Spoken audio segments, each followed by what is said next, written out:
평안하세요. 오늘도 주님께서 우리에게 허락하신 참 좋은 한 날입니다. 성경을 계속해서 읽어가는 가운데 또 한 주간을 맞이했습니다. 한 주간을 시작하게 하셨으니 필요한 지혜와 능력도 더하시고 말씀으로 동행하는 은혜가 넘치는 또 새로운 주간이 되기를 축복합니다. 기도하며 시작합니다. 사랑과 은혜가 많으신 아버지 하나님, 때마다 일마다 주님을 향하게 하시고 말씀을 곁에 두고 보게 하신 은혜 감사합니다. 오늘도 우리 귀에 말씀하여 주시고 마음에 새기게 하여 주옵소서. 우리는 주님의 도우심이 필요하니 말씀으로 동행하여 주시고 위로와 평안과 용기가 필요하니 말씀으로 저희와 동행하여 주시고 우리가 길을 찾고 주님 뜻대로 살고자 할 때 말씀이 우리 가운데 동행하여 주셔서 예수 그리스도를 붙들고 사는 한 날 되게 하여 주옵소서. 예수 이름으로 풍성한 한 주간 될 수 있도록 은혜 더하여 주옵소서. 우리 예수 그리스도 이름으로 기도드립니다. 아멘. 60일 성경 읽기 오늘 벌써 많이 와서 49일째입니다. 오늘 히브리서 6장에서 9장까지 말씀을 함께 보시겠습니다. 계속해서 반복되는 단어가 하나 있는데요. 대제사장이라는 말씀입니다. 아시는 대로 히브리서는 흩어져 있는 히브리인들, 특별히 로마 지역에 있는 히브리 사람들을 대상으로 말씀을 전합니다. 이들은 구약 성경을 잘 알고 있고 유대 예배 의식에 많이 참여했던 사람들입니다. 그러면 이분들에게 예수 그리스도를 어떻게 설명할까요? 믿음이 흔들릴 수도 있고 또 더 잘 믿기를 원하는 이 사람들에게 예수님을 설명하는 단어가 대제사장입니다. 옛날에 우리 주기철 목사님이 유학자였고 주역도 많이 봤는데요. 하나님을 소개받을 때, 예수님을 소개받을 때 하나님을 아버지라 부르게 했습니다. 그런데 그게 안 되는 거예요. 어떻게 하나님을 아버지라고 부르는지. 그래서 기도할 때 상제님, 상제님 이렇게 기도했다고 합니다. 히브리서 사람들에게는, 흩어져 있는 히브리 사람들에게는 예수 그리스도를 영원하신 대제사장으로 설명합니다. 우리 성경 읽고 대제사장의 의미와 또 우리를 위한 대제사장이신 예수님을 다시 보고 우리 모이도록 하겠습니다.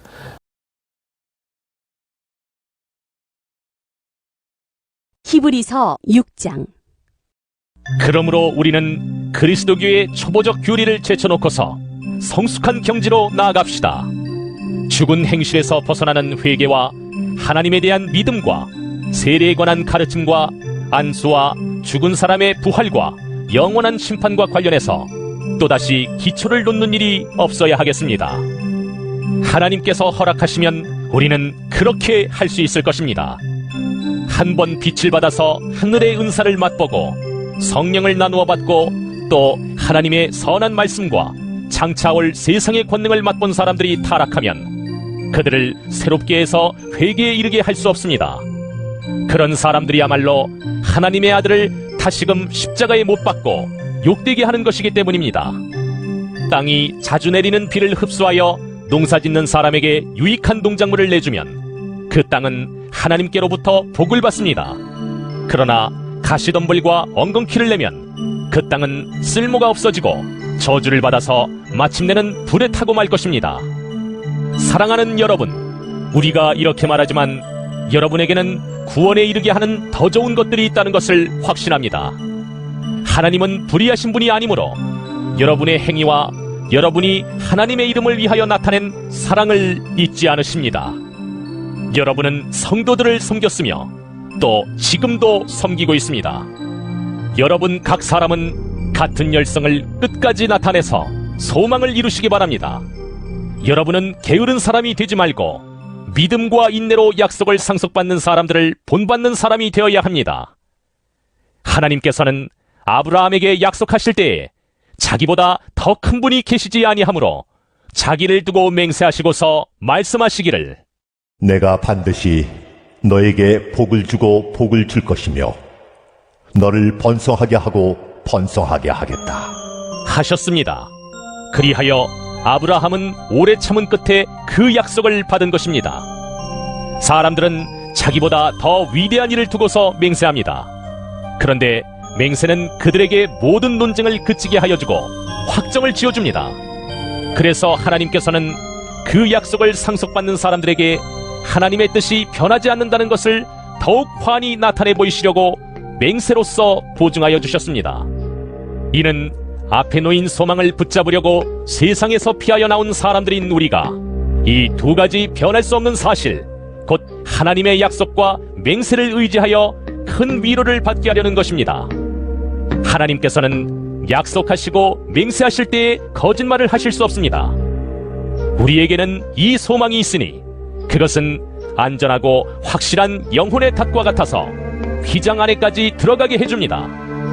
예수께서는 앞서서 달려가신 분으로서 우리를 위하여 거기에 들어가셔서 멜기세덱의 계통을 따라 영원히 대제사장이 되셨습니다.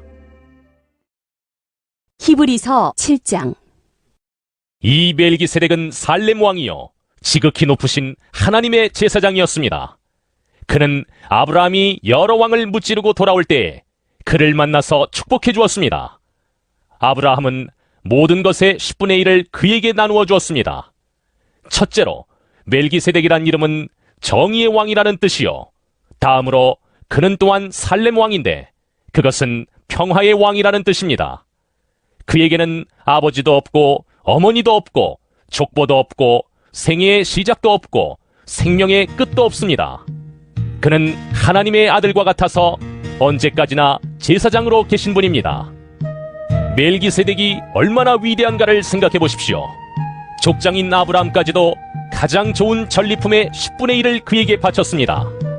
레위 자손 가운데서 제사장 직분을 맡는 사람들은 자기네 동족인 이스라엘 백성에게서 비록 그 백성도 아브라함의 자손이지만 율법을 따라 10분의 1을 받아들이라는 명령을 받았습니다. 그러나 멜기세덱은 그들의 족보에 들지도 않았지만 아브라함에게서 10분의 1을 받았고 하나님의 약속을 받은 그 사람을 축복해 주었습니다. 두말할 것 없이 축복은 아랫사람이 윗사람에게서 받는 법입니다. 한편에서는 죽을 수밖에 없는 사람들이 10분의 1을 받고 다른 한편에서는 살아계시다고 입증되시는 분이 그것을 받습니다. 말하자면 10분의 1을 받는 레위까지도 아브라함을 통해서 10분의 1을 바친 셈이 됩니다. 멜기세덱이 아브라함을 만났을 때에는 레위는 아직 자기 조상 아브라함의 허리 속에 있었으니 말입니다. 그런데 이 레위 계통의 제사직과 관련하여 이스라엘 백성은 율법으로 지령을 받기는 하였습니다.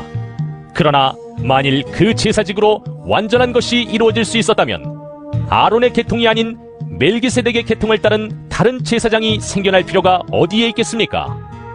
제사 직분에 변화가 생기면 율법에도 반드시 변화가 생기기 마련입니다. 이런 말이 가리키는 분은 레위 지파가 아닌 다른 지파에 속한 분입니다. 그 지파에 속한 사람으로서는 아무도 제단에 종사한 적이 없습니다. 우리 주님께서는 유다 지파에서 나신 것이 명백합니다.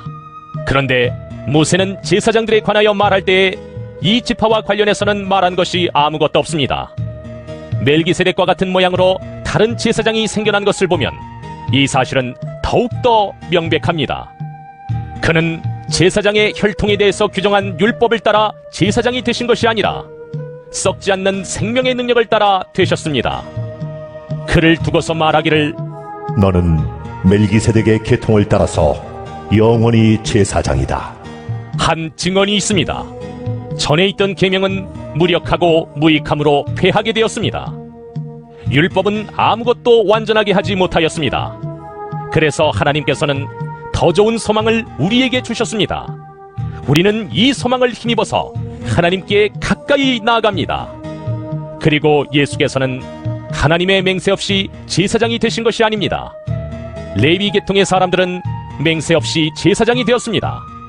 그러나 예수께서는 자기에게 말씀하시는 분의 맹세로 제사장이 되신 것입니다. 주님께서 맹세하셨으니 주님은 마음을 바꾸지 않으실 것이다 너는 영원히 제사장이다. 하셨습니다.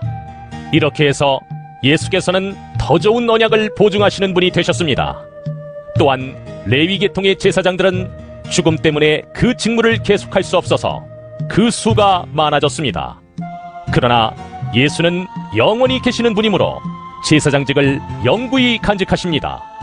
따라서 그는 자기를 통하여 하나님께 나아오는 사람들을 완전하게 구원하실 수 있습니다. 그는 늘 살아계셔서 그들을 위하여 중재 간구를 하십니다. 예수는 이러한 제사장으로 우리에게 적격이십니다. 그는 거룩하시고 순진하시고 순결하시고 죄인들과 구별되시고 하늘보다 높이 되신 분입니다. 그는 다른 대제사장들처럼 날마다 먼저 자기 죄를 위하여 희생 제물을 드리고 그 다음에 백성을 위하여 희생 제물을 드릴 필요가 없습니다. 그는 자기 자신을 바치셔서 단 한 번에 이 일을 이루셨기 때문입니다. 사람들에게 약점이 있어도 율법은 어쩔 수 없이 그들을 대제사장으로 세우지만 율법이 생긴 이후에 하나님께서 맹세하신 말씀은 영원히 완전하게 되신 아들을 대제사장으로 세웠습니다. 히브리서 8장. 지금 말한 것들의 요점은 이러합니다. 곧 우리에게는 이와 같은 대제사장이 한 분 계시다는 것입니다. 그는 하늘에서 지엄하신 분의 보좌 오른쪽에 앉으셨습니다. 그는 성소와 참 장막에서 섬기시는 분입니다. 이 장막은 주님께서 세우신 것이요 사람이 세운 것이 아닙니다. 모든 대제사장은 예물과 제사를 드리는 일을 맡게 하려고 세우신 사람입니다. 그러므로 이 대제사장도 무엇인가 드릴 것을 가지고 있어야 합니다. 그런데 그가 땅에 계신다고 하면 제사장이 되지는 못하실 것입니다. 땅에서는 율법을 따라 이미 예물을 드리는 사람들이 있기 때문입니다. 그러나 그들은 하늘에 있는 것들의 모형과 그림자에 지나지 않는 땅에 있는 성전에서 섬깁니다. 모세가 장막을 세우려고 할 때에 너는 명심하여 내가 산에서 내게 보여준 그 모형을 따라 모든 것을 만들어라 하고 말씀하신 하나님의 지시를 받은 것입니다. 그러나 이제 그리스도께서는 더욱 훌륭한 직무를 맡으셨습니다. 그가 더 좋은 약속을 바탕으로 하여 세운 더 좋은 언약의 중재자이시기 때문입니다. 그 첫 번째 언약에 결함이 없었더라면 두 번째 언약이 생길 여지가 없었을 것입니다. 그런데 하나님께서는 자기 백성을 나무라시면서 이렇게 말씀하셨습니다. 주님께서 말씀하신다. 보아라, 날이 이를 것이다. 그때 내가 이스라엘 집과 유다 집과 더불어 새 언약을 맺을 것이다. 또 주님께서 말씀하신다. 이 새 언약은 내가 그들의 조상들의 손을 잡고 이집트 땅에서 인도하여 내던 날에 그 조상들과 맺은 언약과 같은 것이 아니다.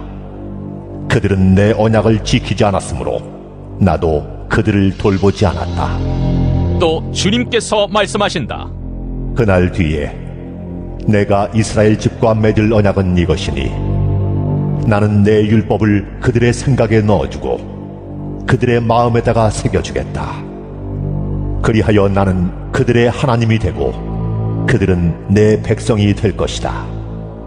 그리고 그들은 각각 자기 이웃과 자기 동족을 가르치려고 주님을 알라고 말하는 일이 없을 것이니 작은 사람으로부터 큰 사람에 이르기까지 모두 나를 알 것이기 때문이다. 내가 그들의 불의함을 긍휼히 여기겠고 더 이상 그들의 죄를 기억하지 않겠다. 하나님께서 새 언약이라고 말씀하심으로써 첫 번째 언약을 낡은 것으로 만드셨습니다. 낡고 오래된 것은 곧 사라집니다. 히브리서 9장. 첫 번째 언약에도 예배 규정과 세상에 속한 성소가 마련되어 있었습니다. 한 장막을 지었는데 곧 첫째 칸에 해당하는 장막입니다. 그 안에는 촛대와 상이 있고 빵을 차려놓았으니 이곳을 성소라고 하였습니다. 그리고 둘째 휘장 뒤에는 지성소라고 하는 장막이 있었습니다. 거기에는 금으로 만든 분향제단과 온통 금으로 입힌 언약궤가 있고 그 안에는 만나를 담은 금 항아리와 싹이 난 아론의 지팡이와 언약을 새긴 두 돌판이 들어있었습니다. 그리고 그 언약궤 위에는 영광에 빛나는 그룹들이 있어서 속죄판을 그 날개로 내리덮고 있었습니다. 지금은 이것들을 자세히 말할 때가 아닙니다. 이것들이 이렇게 마련되어 있어서 첫째 칸 장막에는 제사장들이 언제나 들어가서 제사의식을 집행합니다. 그러나 둘째 칸 장막에는 대제사장만 1년에 한 번만 들어가는데 그때에는 반드시 자기 자신을 위하여 또 백성이 모르고 지은 죄를 사하기 위하여 바칠 피를 가지고 들어갑니다. 이것은 첫째 칸 장막이 서 있는 동안에는 아직 지성소로 들어가는 길이 드러나지 않았음을 성령께서 보여주시는 것입니다. 이 장막은 현 시대를 상징합니다. 그 장막 제1을 따라 예물과 제사를 드리지만 그것이 의식 침례자의 양심을 완전하게 해주지는 못합니다. 이런 것은 다만 먹는 것과 마시는 것과 여러 가지 씻는 예식과 관련된 것이고 개혁의 때까지 육체를 위하여 부과된 규칙들입니다. 그러나 그리스도께서는 이미 일어난 좋은 일을 주관하시는 대제사장으로 오셔서 손으로 만들지 않은 장막, 다시 말하면 이 피조물에 속하지 않은 더 크고 더 완전한 장막을 통과하여 단 한 번의 지성소에 들어가셨습니다.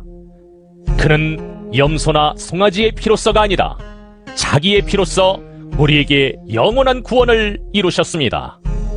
염소나 황소의 피와 암송아지의 죄를 더러워진 사람들에게 뿌려도 그 육체가 깨끗하여져서 그들이 거룩하게 되거든 하물며 영원한 성령을 힘입어 자기 몸을 흠없는 제물로 삼아 하나님께 바치신 그리스도의 피야말로 더욱더 우리들의 양심을 깨끗하게 해서 우리로 하여금 죽은 행실에서 떠나서 살아계신 하나님을 섬기게 하지 않겠습니까? 그러므로 그리스도는 새 언약의 중재자이십니다. 그는 첫 번째 언약 아래에서 저지른 범죄에서 사람들을 구속하시기 위하여 죽으심으로써 부르심을 받은 사람들로 하여금 약속된 영원한 유업을 차지하게 하셨습니다. 유언의 효력을 논의하는 경우에는 유언한 사람이 죽었다는 확인이 꼭 필요합니다. 유언이라는 것은 유언한 사람이 죽어야만 효력을 냅니다. 유언한 사람이 살아있는 동안에는 유언은 아무런 효력이 없기 때문입니다. 이러므로 첫 번째 언약도 피 없이 세운 것은 아닙니다. 모세가 율법을 따라 모든 계명을 백성에게 말한 뒤에 물과 붉은 양털과 우슬초와 함께 송아지 피와 염소 피를 취하여 언약책과 온 백성에게 뿌리고서 이것은 하나님께서 여러분에게 명하신 언약의 피입니다. 하고 말하였습니다. 또 같은 방식으로 그는 장막과 제사의식에 쓰이는 모든 기구에도 피를 뿌렸습니다. 율법에 따르면 거의 모든 것이 피로 깨끗해집니다. 그리고 피를 흘림이 없이는 죄를 사함이 이루어지지 않습니다. 그러므로 하늘에 있는 것들의 모형물은 이런 여러 의식으로 깨끗해져야 할 필요가 있지만 하늘에 있는 것들은 이보다 나은 희생제물로 깨끗해져야 합니다. 그리스도께서는 참 성소의 모형에 지나지 않는 손으로 만든 성소에 들어가신 것이 아니라 바로 하늘 성소 그 자체에 들어가셨습니다. 이제 그는 우리를 위하여 하나님 앞에 나타나셨습니다. 대제사장은 해마다 짐승의 피를 가지고 성소에 들어가지만 그리스도께서는 그 몸을 여러 번 바치실 필요가 없습니다. 그리스도께서 그 몸을 여러 번 바치셔야 하였다면 그는 창세 이래로 여러 번 고난을 받아야 하셨을 것입니다. 그러나 이제 그는 자기를 희생제물로 드려서 죄를 없이 하시기 위하여 시대의 종말에 단 한 번 나타나셨습니다. 사람이 한 번 죽는 것은 정해진 일이요 그 뒤에는 심판이 있습니다. 이와 같이 그리스도께서도 많은 사람의 죄를 짊어지시려고 단 한 번 자기 몸을 제물로 바치셨고 두 번째로는 죄와는 상관없이 자기를 기다리고 있는 사람들에게 나타나셔서 구원하실 것입니다. 오늘 성경 읽기 어떠셨습니까? 중간에 보면 멜기세덱이라는 이름이 나옵니다. 왜 나왔지요? 히브리 사람들은 하나님을 아브라함을 따라서 그리고 율법을 따라서 섬기던 사람들이었습니다. 그런데 예수님은 하나님과 우리 사이에 대제사장이 되는데 아브라함의 제사장이었던 분이 있습니다. 예수님은 레위 지파를 따라 제사장이 된 것이 아니고 지금도 짐승을 잡아 피로 예배드린 제사장이 아니라 아브라함을 축복했던 그 이전에 영원한 약속을 따라서 제사장이 되셨다고 말씀을 합니다.